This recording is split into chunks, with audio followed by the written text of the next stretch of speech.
So REST APIs are everywhere, from your banking app to your food delivery tracker. But then what happens when things go wrong? Bad errors, ugly JSON, and confused users. Today, let's fix that the clean way, and we'll jump right in. And let's check out what we have so far. So we've got a user class. It's just a simple Pojo with an ID and a name. And as you can see, we're using the power of Lombok to reduce boilerplate. We've got the data for the getters and setters serializations. And we've got the builder for the builder pattern. And we finally have the constructors so that Spring and Jackson can do their magic. And next, we've got our user service, which simulates a user lookup. In the event we can't find a user we're looking for, then we'll throw an exception.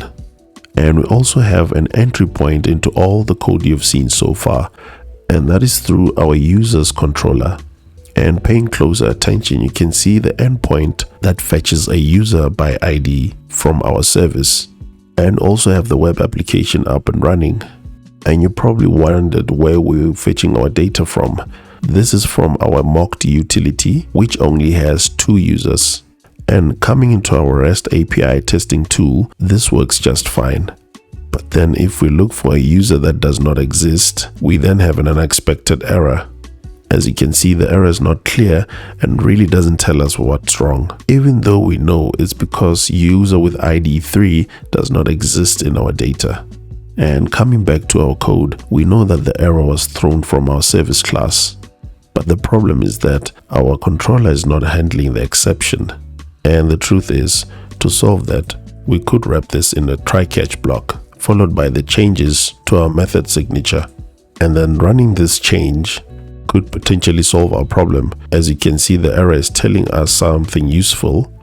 Now, this change works very well, but imagine having to do this for every endpoint. This could become clunky really quickly. It would probably be better to centralize this change without polluting our controller classes. Let's dive right in. So we've now reverted our endpoint change, and we'll move right back to the source of our problem. So the first thing, that is probably better to have our own exception. And in this new exception package, I'll have a dedicated class for this issue, which is the UserNotFoundException class. And with that, we can extend the runtime exception, and we can quickly implement something here for us. And we'll use the user ID as part of our business logic to signal that something went wrong. And we could make this error message a little bit more explicit by saying user with ID not found. So this is just a simple exception class. And next, within the same package, we could have a JSON representation of the error response. So with this response, we'll just have a few properties, and this is something we want to return to the client when something fails. It's just a nice structured error response with the timestamp, the message, and the request path. And given our changes so far, we can also just update our code, and this time just throw a more relevant exception with the ID in question, and this definitely looks much better. And now for the secret ingredient, we can come into the same exception package and create a new class. I will call this global exception handler.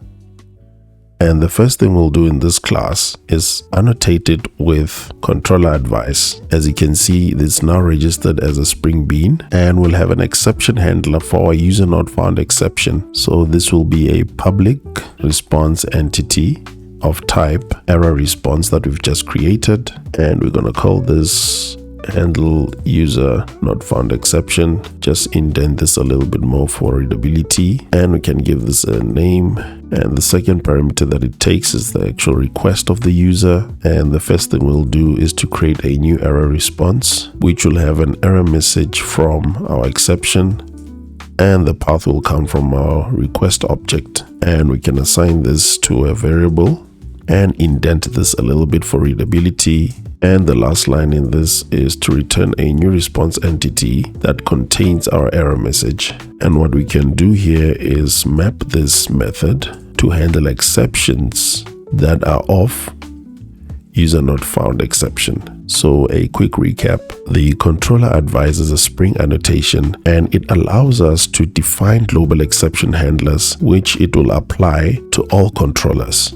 And inside this class, we've got an exception handler annotation at method level, and this is used to specify which exception we are catching. And with that, Spring will route the matching exception to these methods, and we can fully control the response like we're doing right here. And just like before, in a way but slightly changed, we now build an error response and return it with the relevant response code. And the thing with this approach is that our controller still stays clean. So let's give this a run. And first we'll search for an existing user, and it's all happiness with the correct response code. And now going for a user that does not exist. Oops, we're still getting the same unclear error. Let's try figure out why. I suspect that the problem is right here, and this should be because there are no getters and setters in this class, which makes it difficult for Spring and Jackson to do their magic when building the JSON response. So all we have to do to fix this quickly is come and copy the Lombok annotations that we explained earlier and just apply them here as well. Now let's try to rerun the app. Cool, so now back at Postman, we'll try to execute the same request for a user that does not exist. And here we go. We've got our custom error response structure, which gives you the information about what's wrong, which makes it very useful for users that are integrating with your system.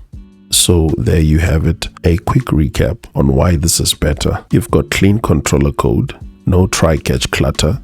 Your error handling has been centralized into a global exception handler. You also have a consistent error format for your front-end or API consumers. This makes the whole process easy to maintain and test. You can extend this pattern to validation errors too. Just add another method for method argument not valid exception and return a detailed valid message. Same structure, same principles. Clean production-grade exception handling in Spring Boot using the ControllerAdvice. Drop a like if this is helpful and subscribe for more backend and Java content. Peace out and see you in the next video.